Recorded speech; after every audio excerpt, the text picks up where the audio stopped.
Sa araw na ito ay napadaan nga ako dito sa Quiapo at napamangha ako dahil dati yung masikip na kalsada ngayon ay napakaluwag na dahil sa programa ni Yorme Isko. Pero bago ako lumibot ay nakita ko dito si ate na nag-iihaw ng pusit. Ate, magkano yung ano to? Pusit? 20. 20. Ito. 20 dito. Dito. Ay, 20 pala lahat. Iba-iba kasi yung sizes kaya bawat size ay tinatanong ko pero 20 lang pala lahat yung presyo nito. Alam nyo ba mga idol, sa dami na ng lugar na aking napuntahan ay iba-iba na rin mga pagkain ang aking natitikman. At bawat lugar ay may iba't ibang mga pinagmamalaking mga pagkain. Tulad nitong tuyo na inihaw na pusit ay bihira mo lang ito makikita sa ibang lugar. Halimbawa na lang sa lugar ng Mindanao ay hindi ka makakita doon ng mga street foods tulad nito. At meron namang mga street foods doon sa Mindanao ay hindi mo rin makikita dito sa Maynila. Kaya sa mga taga Mindanao na followers ko dyan, okay, gayahin nyo na ang ganitong diskarte ni ate. Isa lang yung binili ko dito mga idol kasi nga meron akong allergy sa mga seafoods tulad nitong pusit ay nangangati agad yung aking mga balat. Kahit sino naman talaga ang dumaan dito ay maaamoy mo ang sarap ng inihaw na pusit. Tulad na lang ng mga nakasabayan ko. Lagi ka bang kumakain nito ate? Lagi. Masarap ba? Sarap. Kaya nga binabalik-balikan eh. Kaya binabalik-balikan ko. Oo. So itong sauce nila is gawa sa ano? Ano ba to?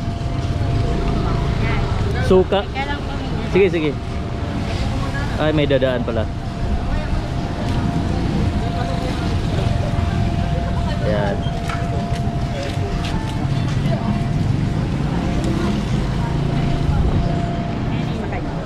Akin to? Ito sa akin. Itong sauce gawa sa suka at saka ano? Gawa ganun. Tapos, para masarap. Para masarap. Suka at saka ano ba to? Sibuyas. Sibuyas. Tsaka Ayan. sili. Sili. So, tikman natin yung pusit dito Ayan. sa Quiapo. Ayan. Ito tayo medyo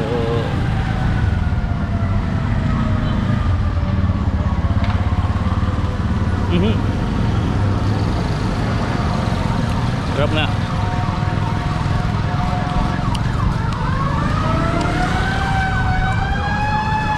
Maalat-alat at pinaghalo na no?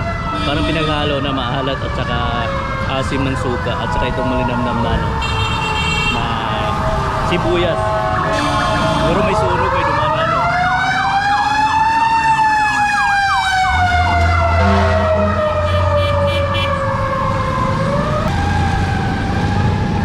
Oh, sarap yun. Sarap, masarap.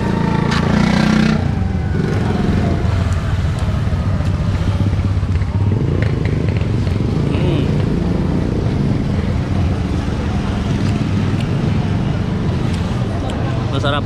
Sa halagang 20 pesos matitikman mo na itong pusit. Yan.